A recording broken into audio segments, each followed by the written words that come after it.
Lillahi ta'ala. All right, we're going through the immediate knowledge. So this is obligatory knowledge, just like minimum obligatory knowledge. So we're not going to go into details, inshallah ta'ala, and we're going to speed through this. But if you have any question or you need me to repeat, feel free to ask, please. So we reached here where the author says, section, repentance of the apostate. So you know what apostate means. An apostate is a person who was a Muslim and then he left Islam. That's what it means for Muslims. Apostate means someone who was in a religion and he left his religion. So for us, apostate means someone who was a Muslim and he left Islam. So last week we talked about cases of blasphemy, of apostasy. So how would an apostate repent? It is obligatory upon whoever. It is obligatory upon whoever committed apostasy to immediately return to Islam by ceasing whatever was the reason for that apostasy. So if his apostasy was that he put his foot on the Quran, then he has to take his foot off the Quran in order for him to come back to Islam. If he says the Shahada while he keeps his foot on the Quran, he's still going to be a kafir. So whenever somebody has apostasy or committed apostasy, he won't get out of the apostasy, out of the blasphemy, as long as he holds on to the kufr. This means that to repent from apostasy, you have to acknowledge your state of blasphemy. And then stop doing that blasphemy and to utter the testifications of faith. If one does not come back to Islam, it is an obligation to order him to repent. Who's obligated to order him to repent? Well, first of all, anyone who's able to merely order him would order him. His father, his mother, etc., etc. Any person, his friend or some brother or sister who knows. If this one is able to order that person to leave the blasphemy and come back to Islam, then he would say, come back to Islam. Don't stay as a kafir. Say your shahada or anything like that. If he's not able to, then he doesn't say anything. Like if he says something, it will get worse. He will do more kufr. Then you wouldn't be obligated to say anything to this person. But the caliph, on the other hand, if there were a caliph, the caliph will not let this person go. He will command this person to come back to Islam, and if he refuses, then the caliph will execute him. That's assuming that the apostasy was confirmed for the caliph. If it's confirmed for the caliph that this person did indeed commit apostasy, then the caliph is obligated to command this person to come back to Islam. And if he doesn't, then the caliph will execute him according to rules. Now we're just going through this briefly without details. But you as non-caliph person, you can't execute him.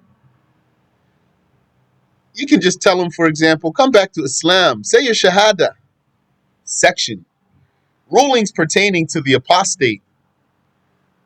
So this is part of the obligatory knowledge, because if you committed apostasy, then you're going to know some of these rules pertain to you. Or if someone else did, you're going to know these rules pertain to that one. Apostasy invalidates the fasting. So if a person was fasting and then he committed apostasy, his fast is invalidated. And the tayammum, but not wudu and not ghusl, according to ash-Shafi'i. That's why it's not mentioned here, wudu or ghusl. But according to Abu Hanifa, apostasy will invalidate the wudu and the ghusl. And apostasy invalidates the marriage contract before consummation. Two people got married, they never had sexual intercourse in their marriage, and then one of them committed apostasy, then their marriage is completely nullified. And according to Abu Hanifa, even if they consummated the marriage, apostasy completely nullifies this marriage. Whether the woman gave herself away or her father gave her away, according to Abu Hanifa, a woman could give herself away, or if her father gave her away, or anybody else gave her away. Whether she gave herself away or she was given away, that doesn't matter. According to Abu Hanifa, apostasy destroys this marriage contract, obliterates this marriage contract. It's zero, whether it was consummated or not. According to a Shafi'i, apostasy will obliterate this marriage contract if it wasn't consummated. But if it was consummated, then it won't obliterate the marriage contract immediately. After consummation, apostasy, if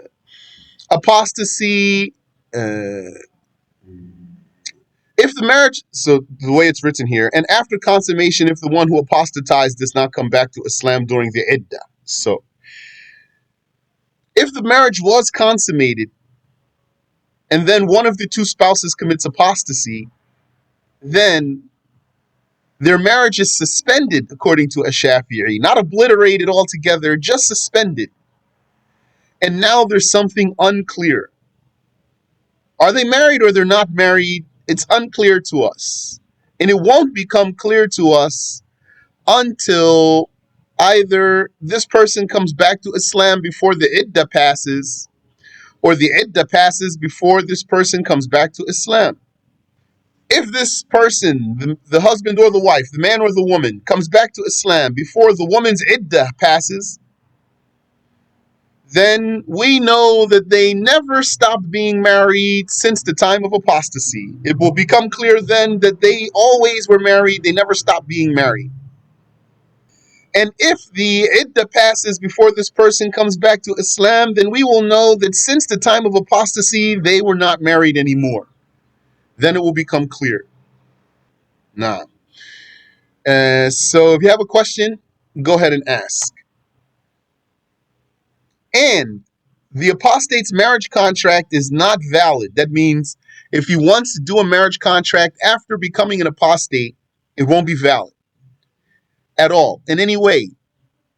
Yani we could say whether with an apostate like himself or not, or if he apostatized into another religion, even if he married into someone from that religion or someone without, it doesn't matter. You don't have to say any of that because it's not valid with anyone. The apostate can't get married. So if you know someone who's an apostate and he claimed to get married, don't say congratulations. It's not married. And don't encourage that person. Don't be a witness and say, okay, I'll come to your wedding. He's not married. It's not valid.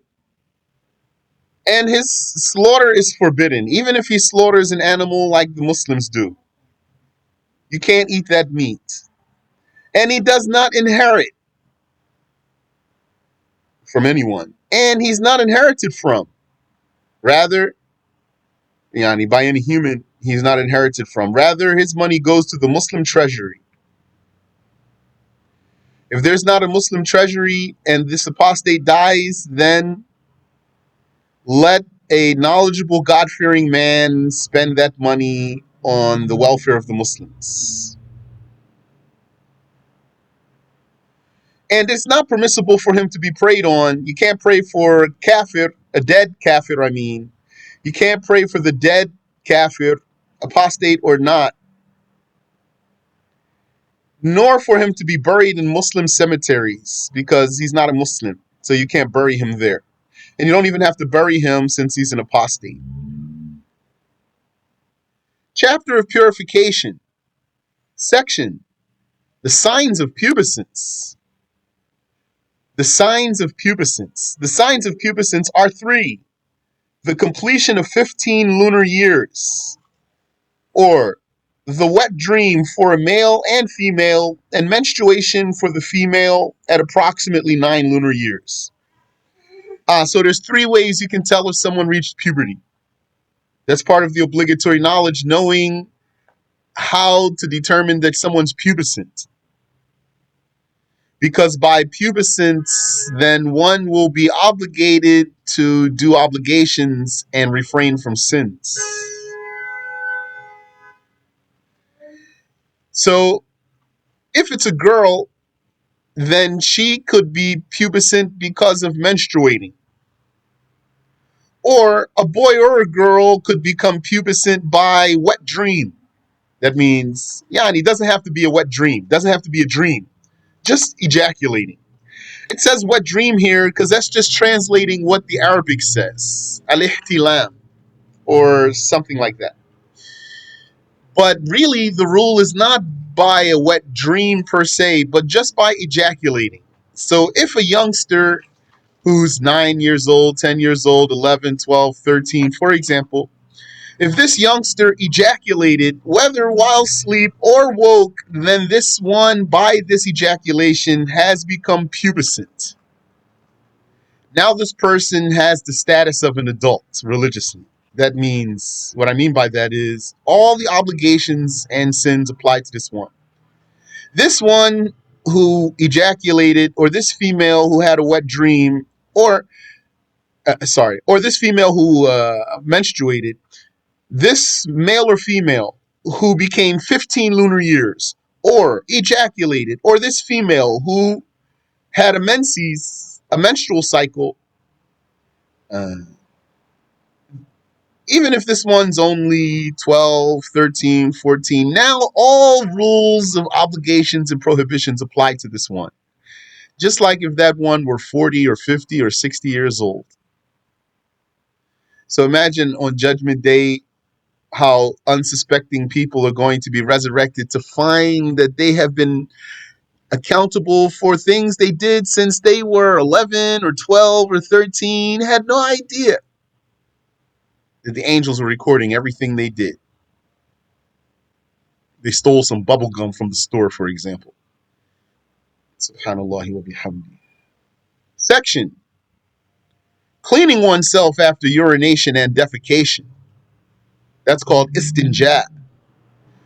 Istinja is permissible by water and by stone. You can make istinja with water, and you can make istinja by using stones. Or anything like stones. Stones or anything like stones. But why say stones? Because that's what the Prophet and his companions used to use. And because Islam is a universal religion. Someone might say to you, why don't you say toilet tissue? That's because he doesn't conceive that maybe most of the people in the world don't even use toilet tissue. Possibly. I don't know what's the percentage of people in the world who use toilet tissue, but yeah, not everyone lives in places that have sewage systems and things like that. Islam is for all the people all over the world. Even if you live in a hut, if you live in a humble village in a hut with no electricity, you don't have a paper factory to make toilet tissue. So istinja is permissible by water and by stone, or what's like a stone. What's like a stone is going to be like toilet tissue. That's like a stone. Or a cloth is like a stone. And the conditions for the stone to be sufficient are 6. That it would be by 3 stones. That's according to Ash-Shafi'i. You have to wipe at least 3 times if you're wiping. If you're pouring water, all you have to do is pour water until all the filth is gone. Pour water on the front until all the urine is gone, or whatever's there. Whatever filth comes from there. Yani, you have to make istinja for anything moist that comes from the private parts. Front private part or back private part. If something moist comes out, you need to make istinja before you pray. Before you pray. And if this moist substance is going to stain your body or clothing, you have to make istinja immediately so that you don't stain your body or clothing. If you're not going to stain your body or clothing, then you're allowed to delay your istinja, but you have to make it before you pray. So I'll give you an easy scenario. A person thought he had to only pass gas, but when he passed gas, something wet came out too. But it didn't come out so much that it's going to get on his clothing. It stays inside the cheeks, doesn't get to the outside. So if he just spends hours like that, it's not going to contaminate him. It's going to stay isolated. Then this person is allowed to wait so that he can make istinja before he prays.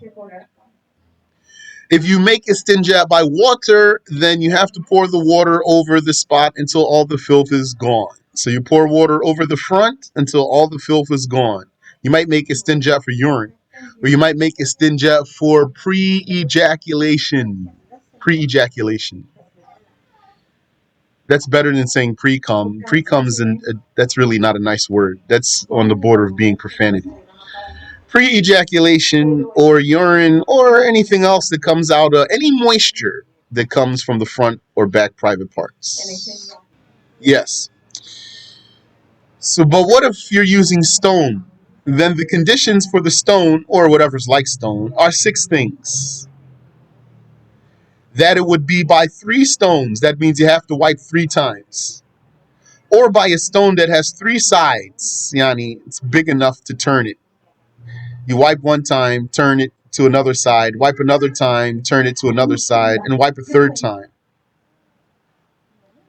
And you know, this wiping here means you're picking up the filth off of yourself, not just moving the object back and forth on yourself. No, because that means you're going to put it back on yourself. You can't wipe in such a way that you're literally putting the filth back on yourself. So what you're going to do is wipe in such a way like you want to pick the filth up off of yourself, not just wipe. Wipe means like to pass it over. No, yani better word than wipe is pick the filth up off of yourself in a way that you don't put it back on yourself.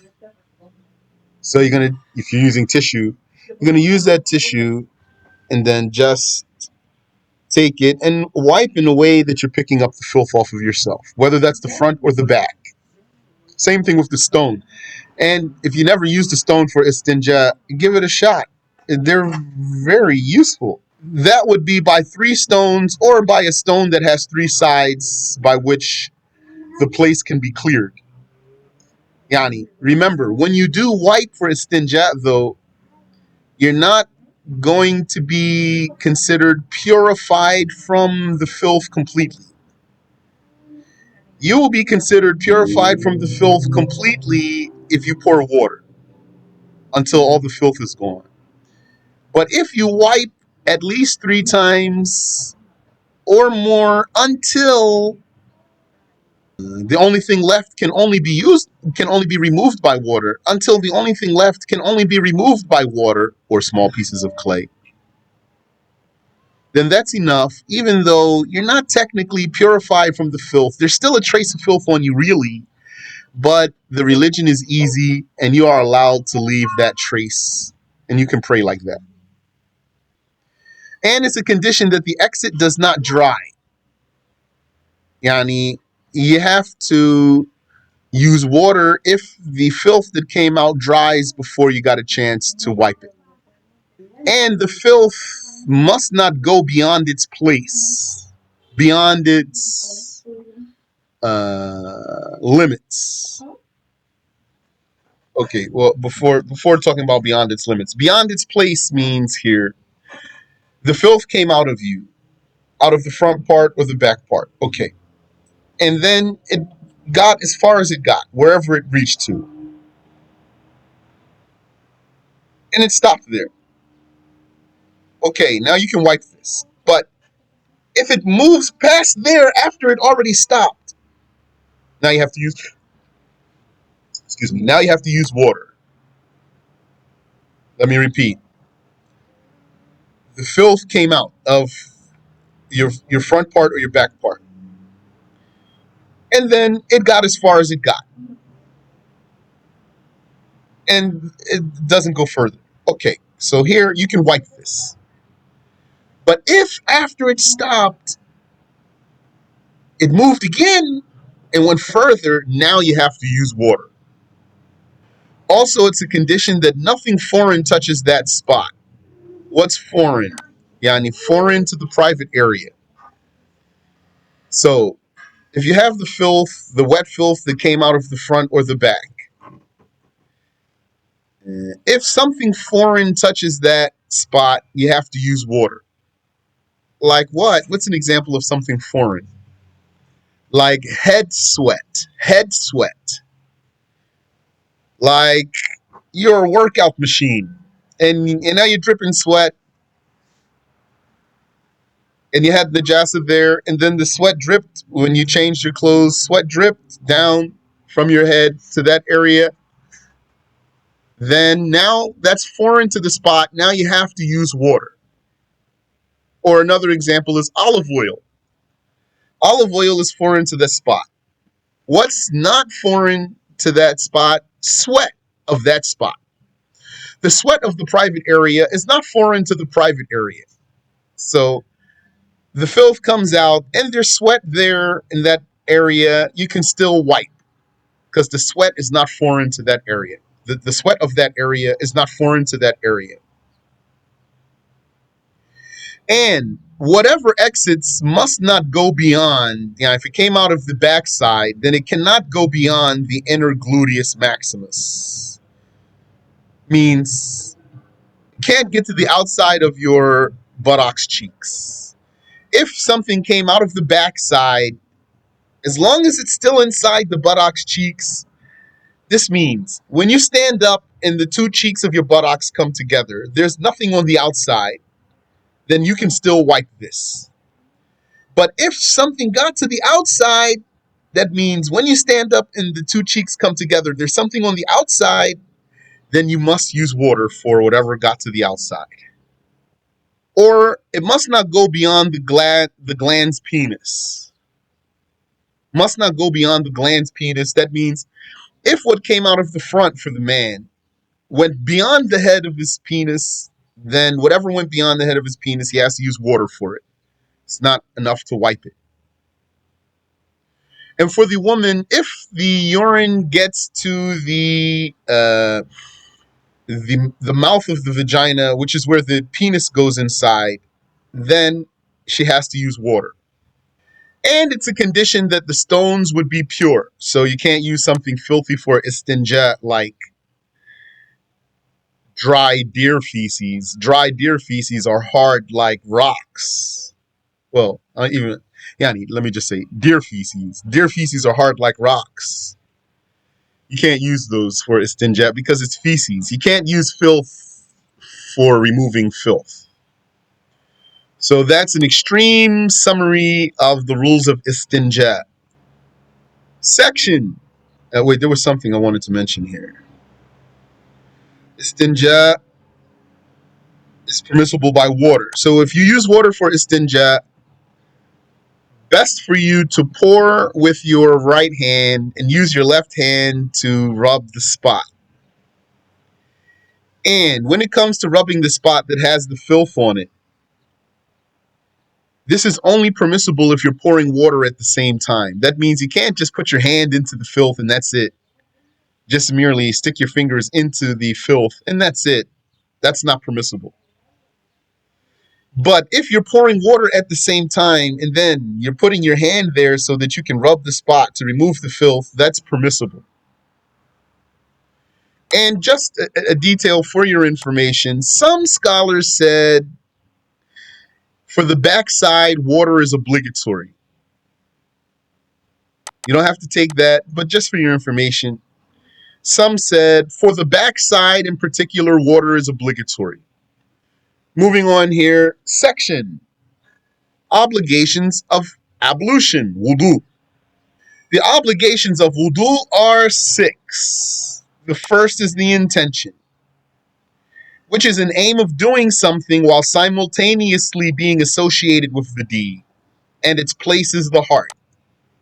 So the intention is for you to have in your heart, when the water first touches your face, now I make wudu, or anything similar to that in your heart. You don't have to say it with your tongue. The second is washing the face. So the face is from the normal hairline to the chin, and from the ear to the other ear, not including the ear itself. So from the ear to the ear, but not the ears themselves. Those are part of the head. Those are part of the head. The ears are part of the head, not the face. I never heard about any stone being better than another. Should it be a certain size? It has to be. That goes back to the rule, which is you have to wipe 3 times. So you're going to pick up a stone and look at it, and you're going to say, I don't think I can use this to wipe 3 times. Maybe I can get one wipe out of this, so let me get another one. Or you're going to pick up a stone and say, oh, this is great. So the first obligation of wudu is to make the intention. Like when the water touches your face, you say in your heart, now I make wudu. Or when the water touches your face in your heart, you're going to be saying, wudu. That means I'm doing wudu now. Or when the water touches your face in your heart, you're going to be saying, I'm doing this washing so that I can pray. Anything like that is valid. I'm doing this special washing so that I can pray. That's valid. That means you're making wudu.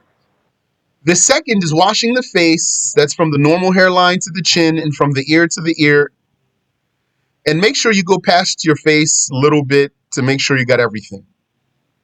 The third is washing the hands up to the elbows. So from the tip of your middle finger up to the elbow, including the elbow. And all of this is one time, one wash, not 3 washes. The fourth is wiping something from the head, yani wiping some of the head, like even one hair on the head. And the fifth is washing both feet with the ankles. And the sixth is the sequence, keeping the order.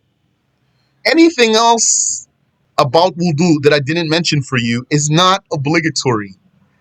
Anything else in wudu that I didn't mention for you is not obligatory.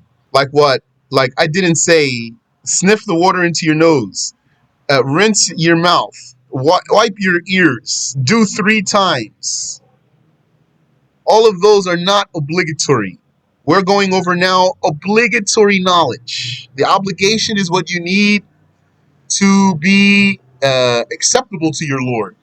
The wise ones said, anyone who is distracted from optional deeds because of doing obligations is excused. And anyone who is distracted from obligations, that means neglecting obligations for doing optional deeds, then he's deluded. He's delusional. Some people, when they teach the new Muslim, when they teach him wudu, they teach him all the optional things with all the obligatory things. This is not the best way, because it doesn't make him know his minimum obligation. And that's an important thing to do, to know. That's an important thing to know. Your minimum obligation is an important thing to know. This is what our religion taught us. One brother said he was in a program. So he said he had to go to this program. He said to them, so how do I finish this program? So they told him, why are you asking us how you can finish? They're making it seem to him like, what kind of thinking is this? You want to finish? You should be thinking of, what can I get out of the program? There should be what? Some requirements. And then you fulfill the requirements and then you're done, isn't it? Isn't that how things go? Yeah, that's how things go. So don't let somebody pull something on you like that. There should be minimum requirements, and there are, especially in our religion, there are. And you're not wrong for asking about that. What did the man say to the Messenger of Allah sallallahu alaihi wasallam? He said,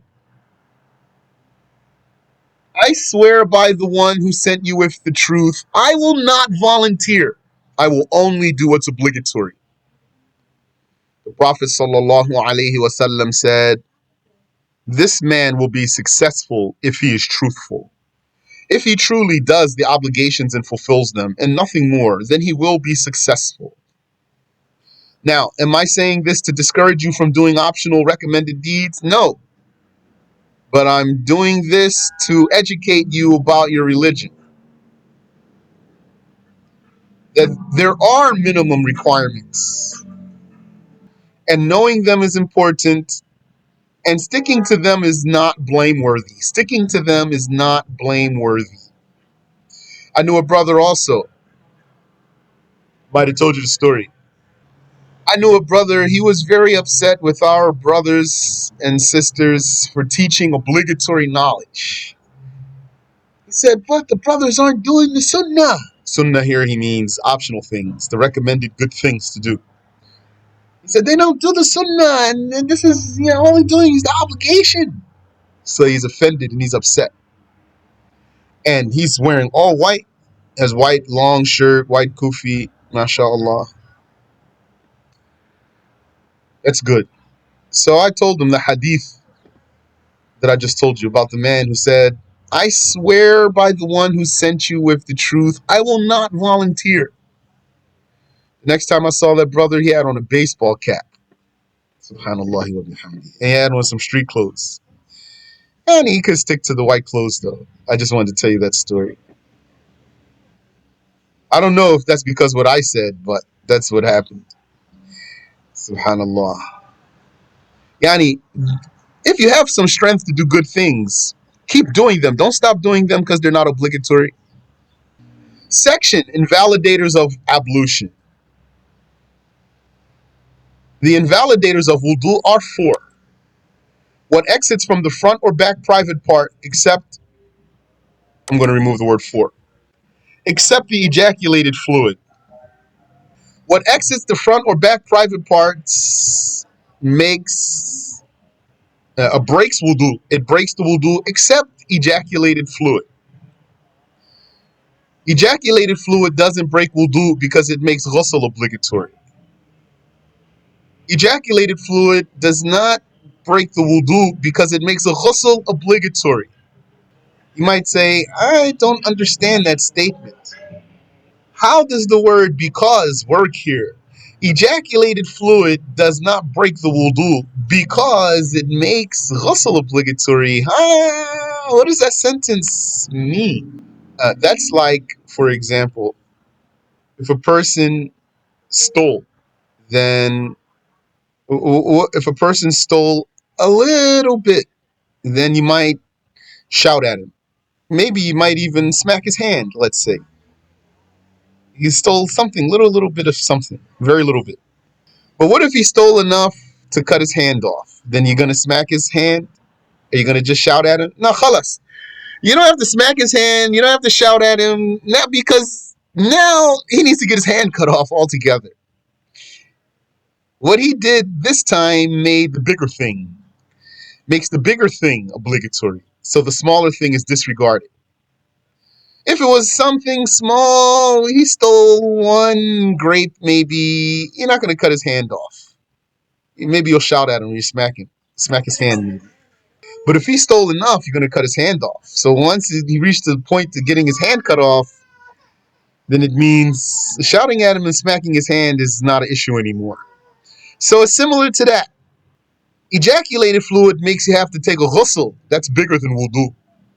So it's not going to make wudu obligatory. Wudu is smaller. It makes the bigger of two things obligatory.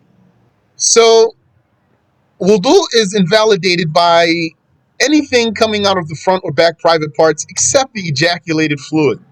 That's for men and women. And also by the loss of mind, by sleep or otherwise. The loss of mind by sleep. So if you slept, your wudu is broken.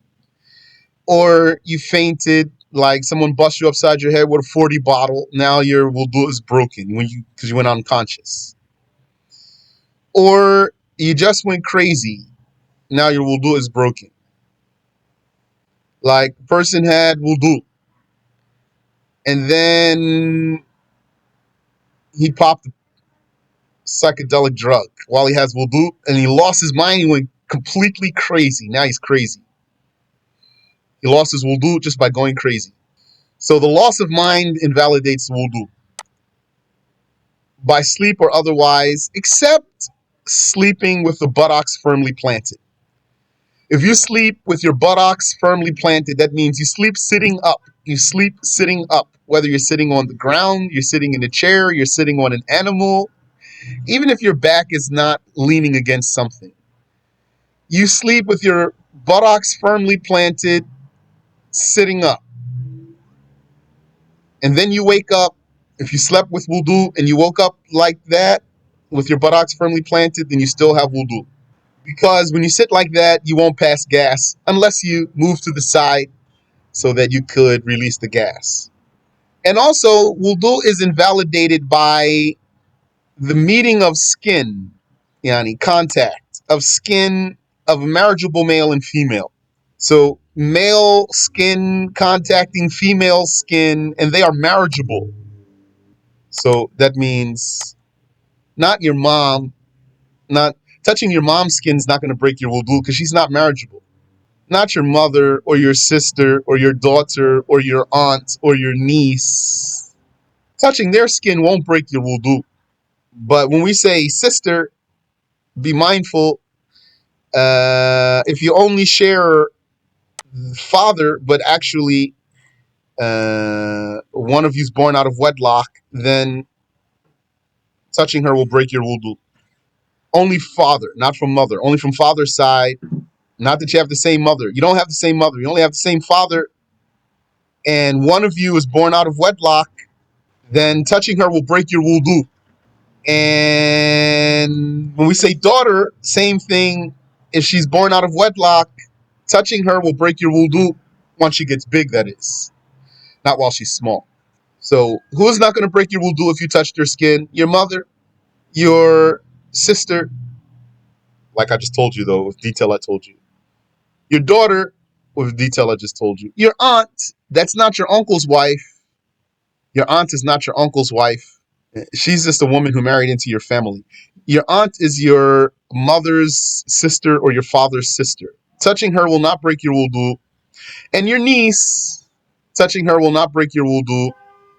So who did I not mention here? The cousin. Touching the cousin will break your wudu because cousins are marriageable. And the wife, then, of course, yani, the wife will break your wudu. This is the Shafi'i school we're talking here. Not by consensus, but in the Shafi'i school, the wife will still break your wudu, but it's permissible to touch her at least because she's your wife. Both reach the state at which they are desired. So once the male and female on both sides are at a state at which they are desired, yani, when they start to ripen, if you'll accept that word, yani, when they start to mature and they become at a state where they are desirable, then touching this one breaks the wudu. This desirability that I'm mentioning to you is not a synonym for being pubescent. Still might that what I'm telling you still might be before pubescence. It will break your wudu if they reach the stage of desirability. And add to that also being on the verge of puberty. That's slightly ambiguous, but you might need that. Being on the verge of puberty. Being on the verge of puberty means like this youngster is going to be pubescent any day now. Why I'm saying that? Because maybe this one's not desirable though. Still, so I'm giving you some details here. So one thing is for this male or female to be desirable. That doesn't mean pubescent. That's one thing. Another thing is just being on the verge of puberty. So might not be desirable though. All of that's going to break your wudu. And there's not one set age here. What age is this? It's not one set age. Once they reach that age, then khalas, they are like that. So it's relative. And we said skin here, so that excludes hair, teeth, and nails. Touching the hair, teeth, or nails of eligible women. If you didn't marry that woman or she's not your slave woman, then that's a sin, but it doesn't break your wudu. Touching it on purpose, I mean, is the sin. And touching the front private part of a human being or the anus with the inner palm without a barrier. Yani, touching the private part, front or back. But the back here means the anus. And the anus meaning the hole itself, not the cheeks of the buttocks. The cheek is not what breaks the wudu. It's the hole where the feces comes out. That's what touching that will break the wudu. Or touching the front private part of a human will break the wudu. Without a barrier. That means the skin of the inner hand, the inner palm. That means inner palm means when you put your two hands together and press lightly. Whatever disappears when you put your two palms together and press lightly, that's the inner palm. For that inner palm to touch the front or back private part of a human being will break the wudu. So when we say human being, means not an animal. Animal's private part is like all of the rest of his body. Doesn't matter. Meaning, like if you had a cat or animal, any animal. So you might pet his head, you might pet his back, you might touch his legs. So it's not going to break your wudu. Touching that animal is not going to break your wudu. If you happen to touch the private part of the animal, still not going to break your wudu. The whole animal's body is going to be like his back, for example. All of his body is like one thing in this case. And Allah knows best. We'll stop there. So, I don't know if I went too fast for you. Do you have any question for me? Yes, question. Ah, I'll turn the mic on for you. Okay, you can take the mic. Assalamu alaikum. Wa alaikum assalam wa rahmatullah. And the one who changing the diaper of the child Yes. touches the one in the wudu who changes the diaper of the child. Does that breaks the wudu? If they touch the private part with the bare hand, with the inner part of the bare hand. Okay. Yani, if these words are verified, these words here, touching the front private part of a human being or the anus with the inner palm. So human being, that includes babies. Okay. Gotcha. Thank you. You're welcome. سبحانك اللهم وبحمدك أشهد أن لا إله إلا أنت أستغفرك وأتوب إليك